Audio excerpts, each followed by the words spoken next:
Hello, everyone. It is my honors and pleasure to contribute to the People's Summit Leaving No One Behind. I'm going to discuss who are left behind under a new era of governance, the struggle of social work education and practice in Hong Kong. I am Wei Sum Kong, a registered social worker for more than 20 years in Hong Kong. I am a social work educator. I'm a former lecturer, School of Social Sciences, Caritas Institute of Higher Education.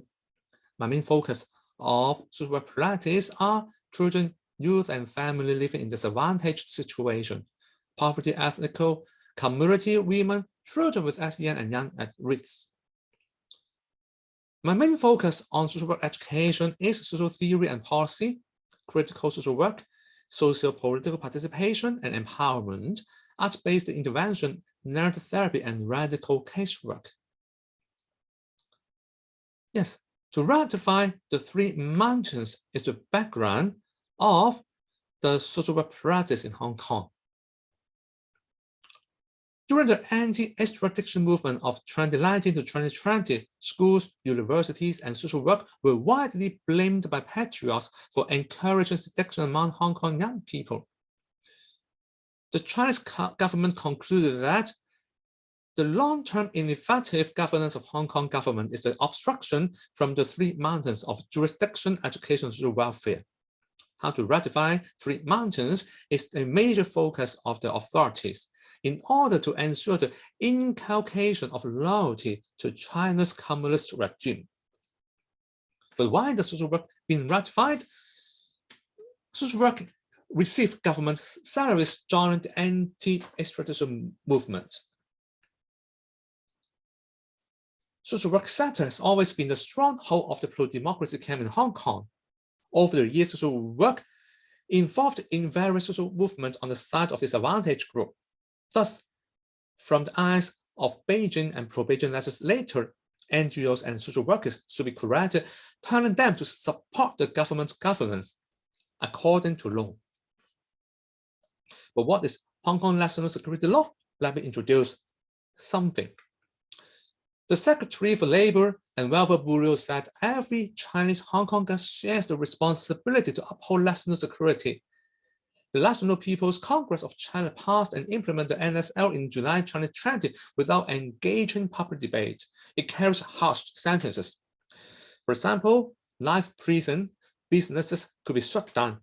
It criminalizes subversion, secession, colluding with foreign forces. I'm not sure if I'm presenting an contributing here is a kind of colluding with foreign forces. Terrorist activity, for example, struck the sabotage of public transportation facilities. This week, the RMT union had a strike and made it a terrorist activities. Okay, how is the national security law executed in Hong Kong? While NSL explicitly reaffirms freedom of speech, however, the vast majority of charges is related to things that have been said, written, published, or waved on a banner. It implies dissent will not be tolerated. For example, 33 former opposition lawmakers' activities were accused of participating in a pro-democracy election in 2020 to gain most control in the Legislative Council. That is the Western democratic society will do. Refusing to pass the budget is also what the democratic government will allow. And second, at least 170 people are arrested related to speech. Furthermore, information about what happens at national security court trials is limited. And therefore, in Hong Kong, we call this a blurred red line. We don't know what kind of speech will violate, what kind of action will violate the national security law. Yes, I've quoted some Hong Kong peoples to demonstrate the impact of the national security law on Hong Kong society. The ways we used to be able to speak our mind are now prevented. We have realized that the government has a lot of power and people are already self-censoring. These scams rules aren't good for society. The NSL is no way to win people's heart and minds. Interestingly, all of the respondents of the Hong Kong peoples are to be identified by the last name for the fear of reprisal. It is the emergence of a neo-colonial society. It reflected that democratic way of life is a threat, distrust of government, and so on. Yes, the social workers gathered to support a strike. The National Security Offense is inserted in social workers' registration ordinance. Social workers who have been found to have committed any crimes endangering national security law cannot continue to serve as registered social workers. Such offenses: secession of the country, subversion of state power, collusion with foreign forces, the endangering national security. I'm not sure whether I'm endangering national security now. Terrorist activities, acts of treason and sedition. It will be effective in July 2022, that is a few days later. The argument of the national security law from the eyes of the government: social workers stand to exert significant influence on people in community over national security matters. Then should we discuss government policy in a critical way? What are the basis of the image of social work? Does the role of social control damage the image of professional social work? Will the interests of the service users are at stake if social work is docile to government policy? It's a wrong political belief to do conscious raising and empowerment that promotes social justice, discussing root cause of social problems. Although maybe we share the responsibility to uphold national safety.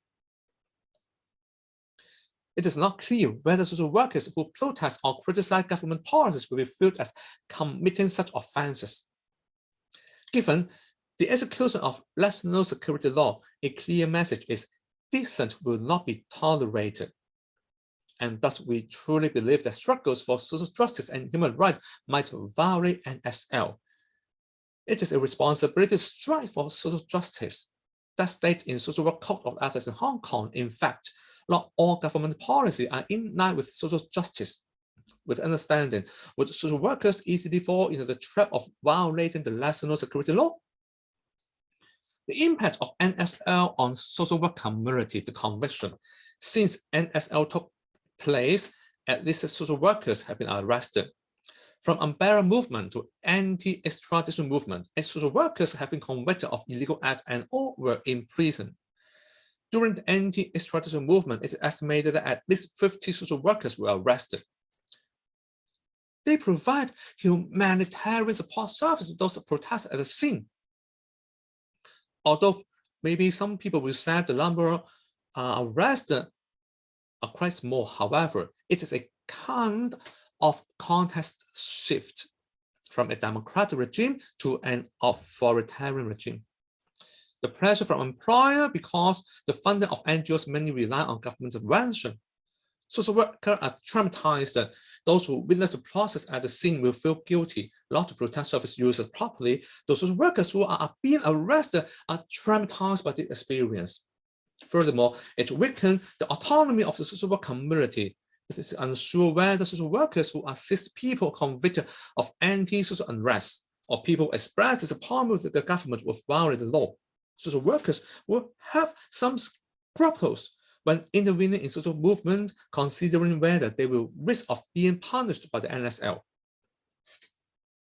These social workers, including me, might be literally become the target of authorities' investigations. And the third one is the high turnover rate and immigration result in instability of the quality of social work services. 40% left their jobs for immigration. That is, they leave Hong Kong. The role and function of social work become conservative. Social justice, human rights, structural change will cause social problems. Could we discuss these kind of things and advocate for these kind of change? What's the role? Social control, docile friend, critical advocate, or dissident? Would we violate the NSL? We don't know because the line is not clear. The social work education is turmoiled. Social work students said the red line of NSL is blurred, which is contrary to the value advocated by social work. The bottom line of NSL is weak. Discussion of political participation has become less and less, become a tool for maintaining stability. It is quite frustrating for social work students. Lastly, the rethink Hong Kong social work in a neo-colonial context. It is difficult to think of a way forward, given the erosion of democratic basis is almost irreversible. How about global solidarity? How? What's the strategy of global solidarity? Are the global community concerned? Is it sustainable? Given that academic freedom is being eroded, how to promote social justice as the core value of social work education?